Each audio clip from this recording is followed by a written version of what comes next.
Welcome back to the Stockwell Eldridge Show every Sunday, 10 a.m. here on AM 1280 The Patriot. And we are talking with our guests, Nate Nelson with Meserly and Kramer. If you need a good lawyer, I'm working with Nate right now.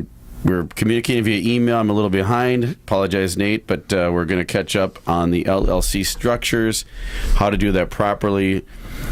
So few of us, myself included, when we start buying investments, we don't plan ahead. We get the investment, we get the deal done, and we're like, this is a deal. I got to move on it now. And then the back burner comes, okay, how do I structure that and how do I make that safe and sound, if you will, so that I don't have the liability. So if you need a lawyer, talk to Nate Nelson. We'll have all the information on Facebook, or you can call myself or Don anytime. And then also from an inspector standpoint, Don Doty. Don, you have your own book. You've been in the business how long? 25 years. 25 years. We talk about it on the show all the time. Experience matters, especially in this day and age where the housing market is great. So a lot of people are flooding into the industry that may not have the experience that you desire or probably need in a transaction, whether it's an inspection, a mortgage, a legal deal, or the real estate sale or purchase. And then Thomas Jusela with Finance of America, mortgage lender who has programs that are not available for any other banks, right? Some of these programs, right, that are not that I am aware of at this time, no. And very experienced, on the ball. Check out the reviews on Zillow. Reviews matter now in this day and age as well. They're so important to have reviews from a agent, a lender. Everybody seems like, right? I mean, there's reviewing restaurants. We review everything, don't we now? We go to Yelp. Yes. We go to, yeah. I mean, it's kind of good and bad. It's got a double-edged sword, you know. But, but anyway, Thomas Jusela, if you need a finance person, all the information for all three of these gentlemen will be on our Facebook page. Great resources. And, of course, Don and myself can help you with any of the introductions and the real estate needs that you have. And we were talking on break about... Thomas, your company has something that was it investor related for this program, or is it for owners? It's for investors, investors. Okay, non-owner occupied properties. So investors, if you want to get into the investor world, or you find that deal, that is a deal, and they're needle in the haystack, and many times right now, here's what you can do, Thomas. Well, first you got to call Nate and form an LLC. Oh yeah. Then you call Thomas. And we need to help. Don and I have to help you buy it. First you got to call Nate. Then you call us. Thank you, Then Don. you call Thomas. Then you call Don. That's right. You know, and I'm actually going to open up with one of your comments, because this program, and one thing that's very unique and something that I've never seen as long as I've been in it, I can actually close in an LLC's name. Wow. Where right now, any loans that are Fannie Mae or Freddie Mac have to close in the individual's names. We talked about that on a previous show. You can quit claim deed on a LLC or a business, after the fact, but it's not going to be the same, and I'll probably let you kind of jump in on that. No, I'd love to hear it. What are the terms of the loan, the duration? 30-year fixed money. Interest rates start out at a 6%. It does have a prepayment penalty. So state of Minnesota, no prepayment penalties on any consumer loans, only commercial. This is looked at as a commercial investment loan. It's a 3-to-1 prepayment penalty. So first year 3%, second year 2%, third year 1%. After the third year, nothing, no prepayment penalty. What's unique about this program is it doesn't take in income. We don't review the tax returns. As long as the investor puts down the 20% and the property cash flows and covers the payment, they'll write that deal. Wow. Super unique.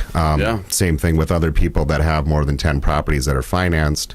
They can't get any more. So we have one program where I could actually blanket loan all 10, put them into one, where I can borrow equity from the other ones to purchase, new investment properties. But you have those investors out there that are writing everything off on their tax returns as, to avoid paying the taxes, obviously, and then that affects them now with the new lending requirements in order to obtain financing. So super unique, super excited to have it.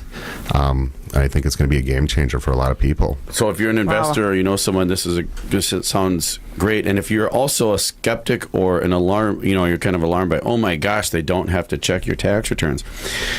And you're thinking, here we go again, all over again. I hear some agents say that, or some people in the industry say, oh my gosh, we're setting ourselves up for another crisis. What I would say to that is, the 20% down is good money. When these loans were done before with no taxes looking at or no income verified, they didn't care what you did with the property, if it was rented or not, or what your cash flow was. If it was negative, they didn't care, and they didn't care if you put any money down.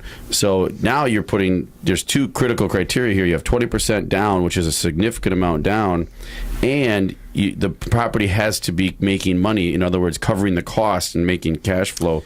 Is that correct, Thomas? Absolutely. And another thing with it too, if you have like landlord experience and you can document that for 2 or more past years, they'll allow you to, property management yourself. Yep. If you've never done it before, they're going to require that you take a course. Your first year, you're going to have to hire a property management company. This loan isn't for the person buying their first investment property that can qualify for a conventional loan. I mean, you just wouldn't go that route. You'd go conventional because the interest rate, in today's market is, somewhere in the low 4s. Yeah. But, it's the right program for the right borrower that understands it, and it's still an insanely great rate. Yes, and also for the people that have multiple properties, it might be beneficial for them as well, because they're capped at the 10 for the investment properties. So from investment standpoint, investment properties, Nate Nelson with Messerly and Kramer, is that something you're seeing a lot more? You said your busy time is more in the school year, but are you seeing a lot of it more investors coming out of the woodwork, or remodelers, like Don said, where they're actually taking the initiative and starting a LLC and businesses and doing it the right way, or is it just kind of where you get a lot of people where they're like, oh, I heard I'm doing this, I heard I need to do this, right? Or I need to get this. Is that what you're hearing now, or? Exactly, and I think what happens is you still get the initial enthusiasm where when two people want together and combine forces and efforts and talents, that's when they realize they better document the rules of their relationship, and from there you can see where so much liability protection and dispute resolution can flow through, as well as a good conduit to receive the money. The LLC would have its own bank account, and again, it just keeps both of the members, for lack of a better word, honest with each other. For partnerships? For partnerships. We talked a lot about those as the not being the way to go. I was going to say an LLC. Which is the limited liability company, which will have that shield. You're right. If they don't see someone like me, and then they just go ahead in their own name, team up, you're exactly right, Jason. We did talk about that, where that is a partnership issue, and both of the partners are individually liable with no limit for the acts of the partnership.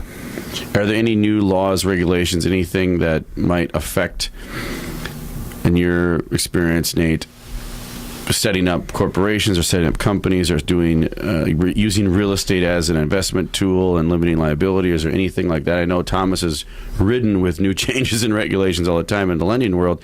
We have some in the real estate world. Are you guys seeing some changes in any of the? Is there any changes in the corporate structure or LLCs or things like that that can affect the everyday people that are investing? Sure. I think the biggest change that Thomas just hit off on was the Freddie and Fannie. They're not going to allow to take title in investment property in an LLC. Mm-hmm. So that's kind of a deal breaker for some persons, as from a choice of entities perspective. How are they going to do business? And then, so I'm kind of excited about your product there, Thomas. For investors in the business, they can also probably get a deduction on that additional 6% that they're paying. And you're taking the depreciation. And that's a heck of a lot better than unlimited liability. So I guess nothing's free, but you have to, if you're not set up properly, you're going to find out that there's going to be greater additional costs down the road. And then as far as S Corp and C Corps? Right. We don't like to see S Corps or C Corps own real estate under any time, at any place, in any scenario. Okay. So nowhere. That's an absolute no. You're right. That's not the loophole. However, we are seeing a bit of a flurry of everyone forming an LLC. Then they go to their tax advisors and they're saying, well, if you're actually like a property manager or an income producing person that doesn't own any real property, you should be taxed instead as an S corporation. So now, I guess, Jason, we're seeing more of a flurry of LLCs taxed as an S corp. and the purpose for that is the LLC is a very common structure that people are comfortable doing business with. However, every dollar that an income producer earns in a limited liability company is subject to self-employment tax, the FICA and the FUTA. So what happens with a S corporation is every salary, if you will, the sweat that you caused, that you formed working for the business, that's going to be taxed subject to FICA and FUTA. But on top of that, the goodwill, if you will, that the entity itself drove can be distributed out to the owner as a bonus. How is that tax? And that is subject to income tax, but just like your salary would be, but it's not subject to the FICA and the FUTA. Got it. Okay. So it's about a 15%, 17% savings. And then do you see a lot, Nate Nelson with Messley and Kramer, do you see a lot with people exchanging? I know we had Jeff Peterson, I believe he's the expert in the 1031. The 1031. Yeah. Are you seeing a lot of people approaching you questions about exchanges? We're doing a deal right now where half of the group is basically doing a forward 1031 and the other party is doing a reverse 1031. So one group already sold without having identified a new property to purchase, and another group actually bought a property before they sold the one that they intended to transfer. So it's kind of like a twister map right now, how we're trying to figure out which properties go with which elections. I went to a seminar that Jeff gave in St. Paul about 2 weeks ago, and I'm convinced now you have to do 1031s if you are, unless you absolutely need the capital right at this moment. Yeah. From a tax perspective, I made a commitment to shift everything to doing the 1031 where it's rented for a term and then remodeled and sold, because getting killed at 50 to 60% over when you take the aggregate of everything with the Obamacare tax on that plus all the other taxes, it's 50 to 60% and it's brutal on your profit. But we'll be back soon with more information. Thanks.